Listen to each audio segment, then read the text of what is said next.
Hello and welcome to the Paula's Place podcast. Today I'm here with Christine Comaford, and I'm going to be asking Christine what attitudinal healing is to her. Christine, welcome.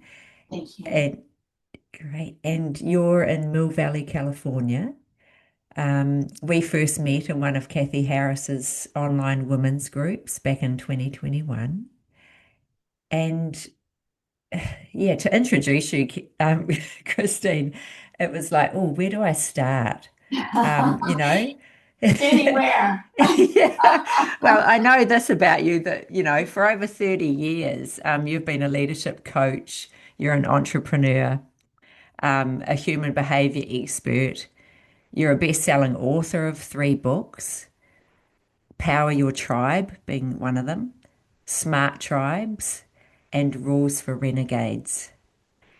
And I know that you specialize in applied neuroscience techniques, and helping your clients to achieve amazing results in a short space of time. So, yeah, wow. And Christine, when reading your bio, I noticed the emphasis on tribes and the importance of culture in what you do.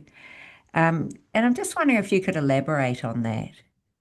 Yes. So to me, a tribe is a group of people who come together with similar values, a similar goal, and where safety and belonging and mattering are all included.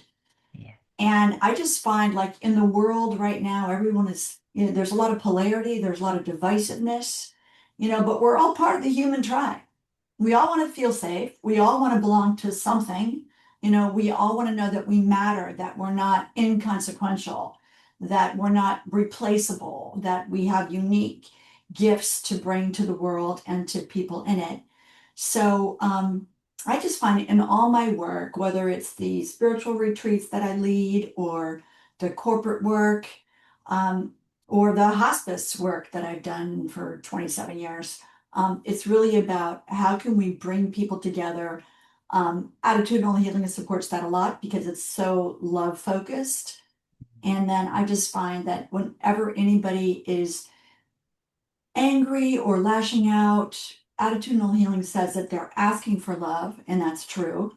And I ask people to go a step further and to look at, are they asking for safety specifically, or are they asking to belong, or are they asking to matter and be seen? Yes, yes, yeah. And that's exactly what I thought, just with being in group, the importance of being in group, those peer support groups and listening to each Yeah. other at that level. Wow.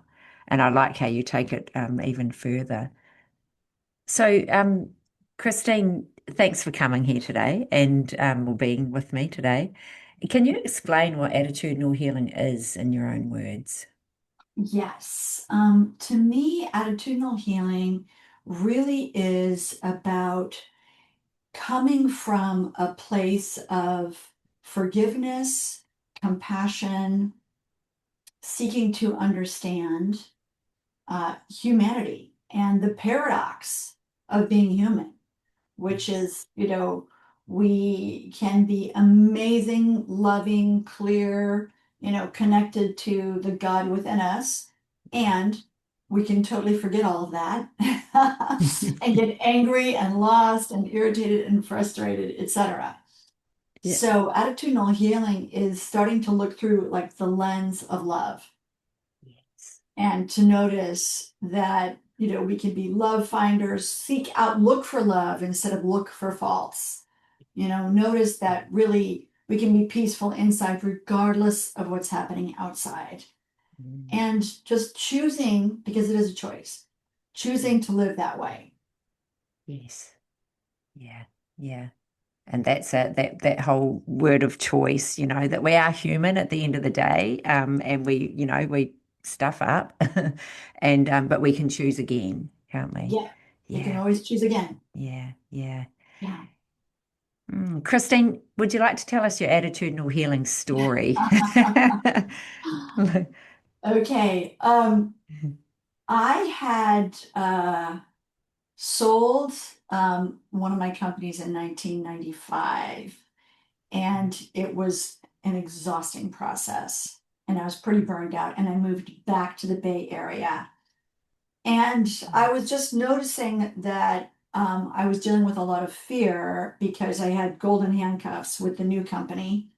Mm. And it was kind of a hostile environment, frankly, that I found myself in, which really wasn't like the courtship when they were acquiring my company.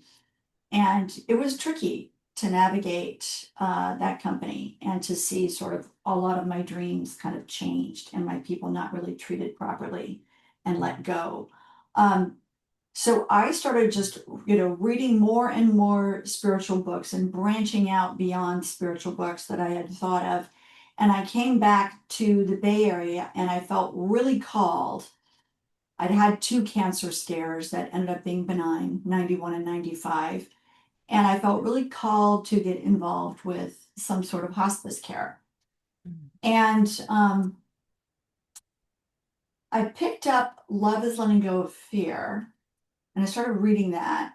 And then I called the Center for Attitudinal Healing to like get set up, the volunteer training. And nobody ever called me back. So I called them again, nobody called me back. Left a third voicemail, nobody called me back. And I was like, okay, God, if I'm supposed to be, involved in this way, you're gonna have to come through for me.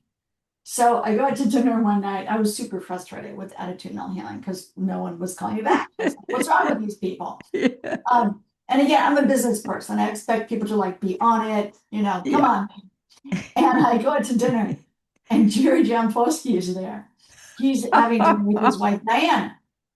And I walk up to him and I go, I've been trying to volunteer with your organization for months. I've left calls, left voicemails, no one replies, left voice, I was like really irritated. Yeah. And he just said, well, why don't you sit down? So I just sat down and I hung out with him for a while. He kind of regulated my nervous system pretty quickly. Of course, surprise, somebody called me the next day. Got involved with attitudinal healing and in 1998. And really from there, Jerry sort of took me under his wing. And when my dad died in 2003, Jerry said, well, why don't I be your second dad? And I was like, okay. So he became my second dad. So we would get together every month or three for dinner and just chat about life. And yeah. Ah, wow. What a wonderful story, Christine. And yeah, just like you were meant to meet, finding him at the restaurant. Yeah, wow. And you And had we're a, coming up to his anniversary, of his death, which was the 29th of December. yeah, So, yes, yeah. yeah, yeah. So, 50 anyway. years of attitudinal healing this year, Mhm. and he would have been 100, I think. Wow. Yeah. And it's incredible how just picking up that book too, or how that book found you, and then the chain of events. Wow. I don't even know how Yeah. I found the book. I don't remember how I found it. Yeah. Yeah. Yeah. Mm, Yeah. Anyway. wow. Yeah. Um, you've been involved in attitudinal healing, like you said, since 1998, as a volunteer and a gala chair and a donor. Yeah. So did you facilitate groups for a number of years, or no? No, Yeah. no, I did the home and hospital program. I volunteered there. And Mhm. that's when I started becoming a death doula, which we didn't know to call it that Yeah. then. Now Yeah. we have that term, but really just walking people through their death process Yes. and supporting them through their death process Yeah. Yeah. and helping them get closure on their lives and, Mm. forgiveness, releasing regrets, clearing up unfinished business, letting go of guilt or shame, and, Yeah. just kind of lightening their load for a more peaceful Wow. death. Yeah. And did that involve you one-on-one with Yeah, them at the hospital? yeah. Yeah. So I Yeah. worked one-on-one. Well, it wasn't very often at the hospital, thank goodness. It was mostly Mm. at home, at Mhm. different homes. Yes. or that's what I still do today. But at different homes or different assisted living facilities. Right. Yeah. With kids all the way up, 99 years old to 95 is who I have Mm. worked with. Yeah. Yeah. And I just supported my 70th patient through his death process. Oh, wow.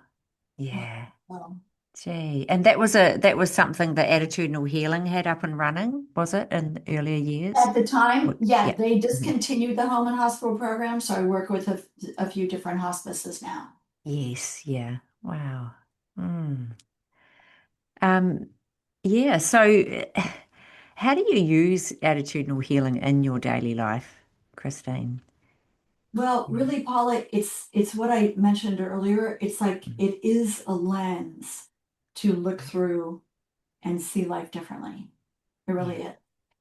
And, there's the outer focus, which is, searching for love and as we, looking for love in people as opposed to faults, but also looking through the lens of love and just noticing that some people are reaching out with challenging behavior because they just don't have other ways to reach out, asking for love.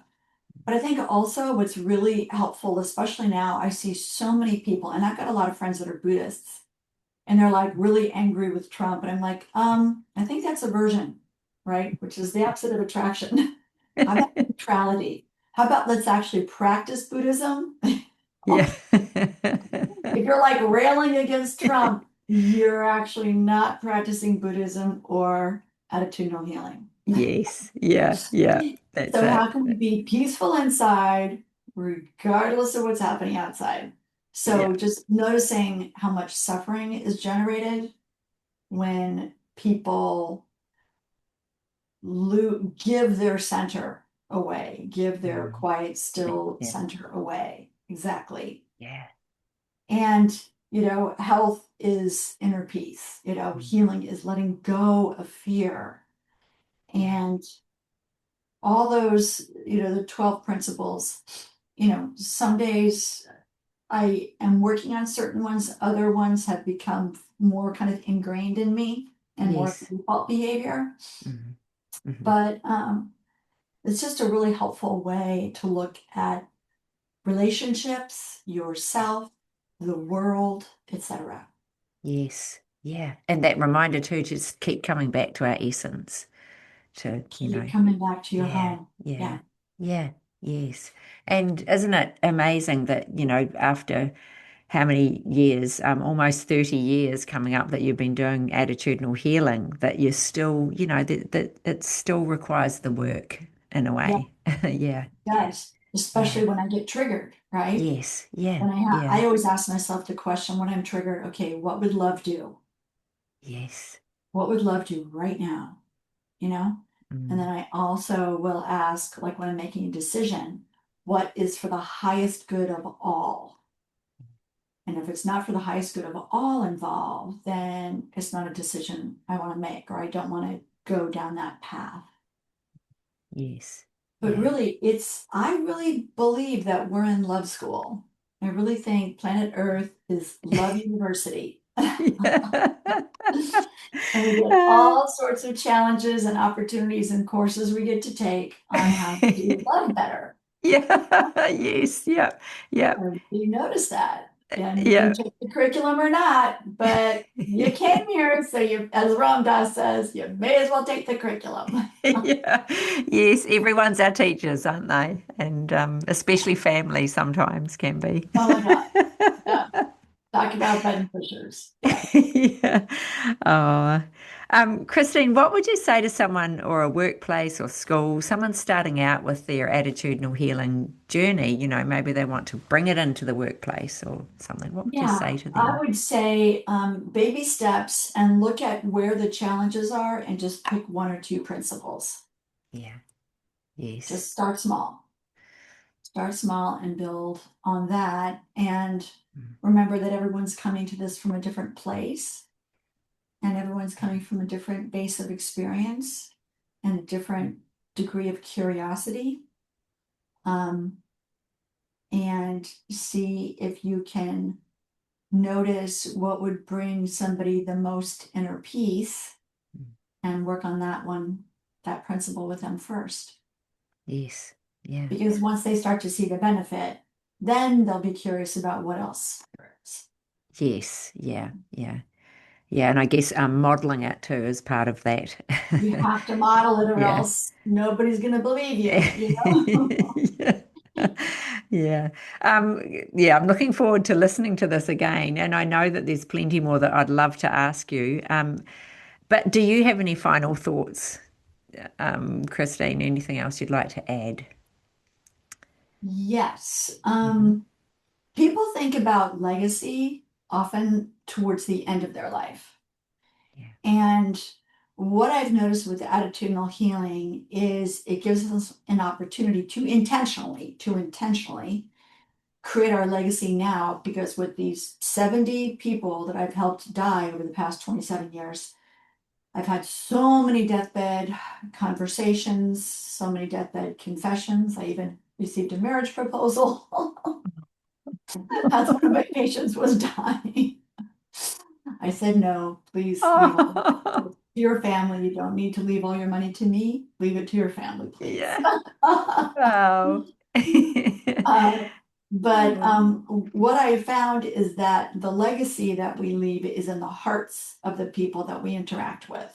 yeah. And attitudinal healing helps us to be intentional Yes. about what what we're putting in each person's heart Yeah. that we interact with. Yes. Yeah. Yeah. And I think maybe that's what life is. Yeah. It's the people we meet and what we create together. Mm. Yeah. The impression we leave too, perhaps. That Yeah, that's the heartfelt. legacy, the Yeah. impression that we leave. Yeah.